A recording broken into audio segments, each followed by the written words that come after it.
probably the greatest assemblage of countries in terms of wealth and power maybe ever assembled, and it's just an honor to be a part of it. We're going to be signing a document that's going to show a lot of rules and regulations and lots of other things, and it's very comprehensive, but we've already signed documents in the Middle East and having to do with Israel and Hamas and just about everything else, and it's really working out incredibly well. The hostages, as you know, were let go one time, on schedule. The very sad situation of bodies, which was always a sad situation, and they're being sought out, and they're working with many different people, finding some were brought in and some were not, and they're working out to find out where those bodies are. It's hard to believe they'd even have to say something like that. It's so sad. It's so sad. But what's not sad is that we have finally, after, I guess they say 3,000 years, I've heard from 3,000 years to 500 years, but whatever it is, it's a lot. But this was the one, this was the granddaddy of them all, and frankly, I thought this was probably going to be the toughest, and maybe in many ways it was, but we had a lot of good talent. Steve Witkoff, Jared, and Marco, and Pete, and General Kane, who's so great. John Ratcliffe was incredible. We had an amazing array of talent, and we were helped by, in particular, the countries represented at this table. I will say, to me, you were fantastic, and your country is unbelievable. And, I don't think they give you a fair shake. They talk about you as though you're not a nice person, and you happen to be a nice person. You happen to live in a little tough neighborhood. You're surrounded by everybody. And without you, this wouldn't have happened. And I just want to thank you very much. That's Qatar. And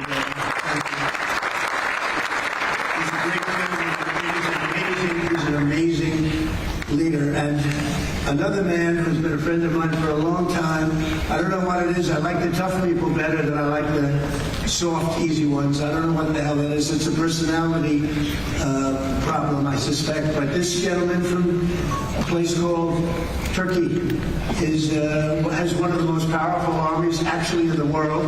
It's much more powerful than he even lets known. If you look at some of the recent conflicts, he was at the top of them, and he was winning them, and he did win them.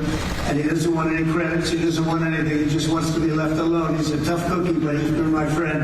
And every time I've ever needed him, he's been there for me. So I just want to thank President Erdogan, Turkey.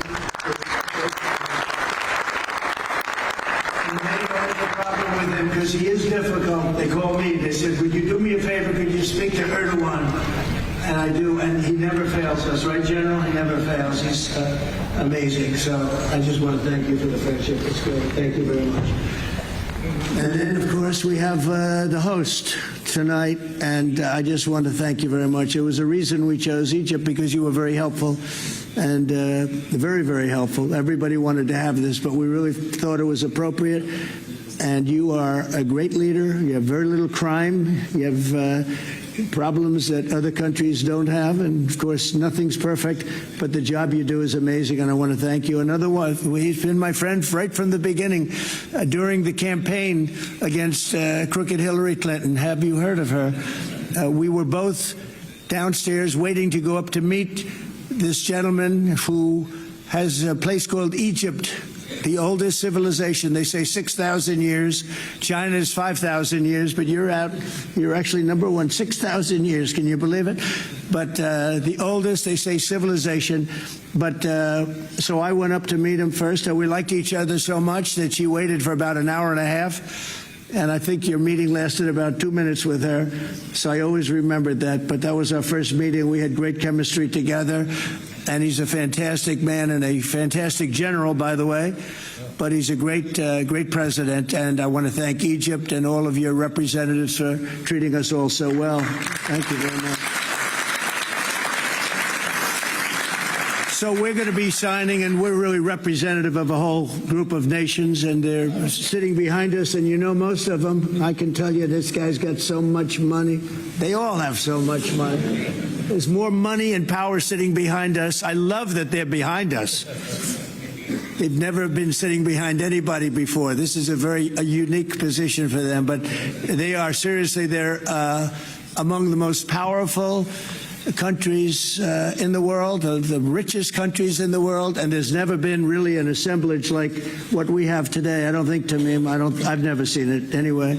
And I want to thank everybody for being with us. Here's a man, I just solved a war for him, Azerbaijan. Did I do a good job? Where's your compatriot here? Where is areas? You two guys are still getting along, right? They fought for 32 years. In about 1 hour, we settled it, right? And they like each other now, too. It's good. That's great. I think it's great. Well, I want to thank everybody for being here. We have Italy. She's a very strong ruler. She's doing a great job. You're doing a great job. Thank you very much. There's so many, but we're actually going to be making a speech after this, so this is just a very important signing, but we're doing a signing, then we're doing a speech, and then I may stay behind with the leaders just to talk about that, some things without the press, without the media.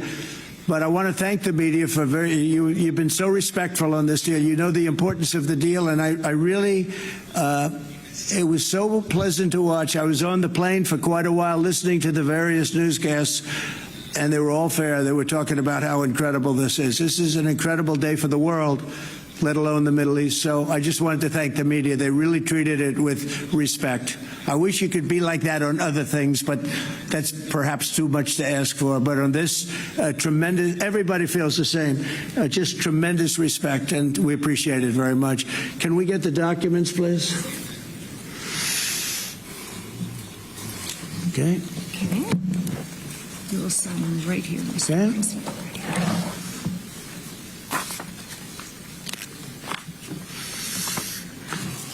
Trump there, the first to sign this historic Gaza peace deal. The world leaders will take it in turns to add their names to what is a new dawn in peace in the Middle East. Let's bring in my... Using the internet without a VPN, a virtual private network, is a bit like taking to the road without car insurance. All it takes is one unlucky moment to cost you a lot of cash. This video's sponsor is Private Internet Access. They are the VPN to help keep you safe. Click the link in the description below to find out why over 30 million people have downloaded PIA to protect themselves online. A virtual private network is an app that hides your IP address and helps keep your data private. When you're browsing the internet at home, you give up a large amount of data to businesses, to shops, and indeed to social media giants too. Hackers have the ability to steal your personal data with ease, including sensitive information such as passwords, keystrokes, and even your personal photos. Private Internet Access helps protect your personal data by encrypting your internet connection to keep your data out of the hands of cyber criminals. And it's not just hackers either to be concerned about. Information can be censored too. When Canada passed their C-18 bill, social media giants decided to ban news content on their platforms. But PIA can protect your ability to consume the news and content you love. Private Internet Access is available for Windows users, Mac OS, Android, Linux, iOS, and you can use one PIA subscription to protect an unlimited amount of devices. And we've got a huge GBNews discount for you too. Click the link in this video's description and you'll get a massive 83% off PIA. That's under £2 a month, the price of a coffee, and you'll get an extra 4 months completely free on top. Also, there's a 30-day money-back guarantee too. Visit piavpn.com/GBnews to start protecting yourself digitally today. Yeah, and I was just hearing your line there, Martin, about Trump ordering, was it more than 100 more B-2 bombers? Goodness me, if that doesn't show a sign of intent and authority on the world stage, I don't know what does. But yeah, it's an incredible day, not just for the Middle East, Martin, but for the world, you'd argue as well. President Trump, of course, was called a Nazi. He was called a Hitler. Well, isn't it ironic that now that person who was called Hitler brings peace to the Middle East and secures the longevity of the Jews in Israel as well. There was an interesting conversation on Air Force One yesterday as President Trump left Washington, D.C., headed for Jerusalem. He was asked by a reporter whether, and I love this, whether he thought he'd get into heaven based off the situation in Gaza now, the achievement that he's bagged with peace in Israel and Gaza. And it was a fascinating response. This is what he said. President Trump was asked whether he thinks after this he'll get into heaven. Take a look. You know, I'm being a little cute. I don't think there's anything going to get me in heaven, okay? I really don't. I think I'm not maybe heaven bound. I may be in heaven right now as we fly in Air Force One. I'm not sure I'm going to be able to make heaven, but I've made life a lot better for a lot of people. Yeah, so who knows, Martin, whether President Trump will make it to heaven. There's lots of people today in the United States, in Israel and all around the world who I guess would argue, yeah, of course you deserve to get a place in heaven, not least now after ending, according to the Trump administration, 8 wars, 8 conflicts around the world.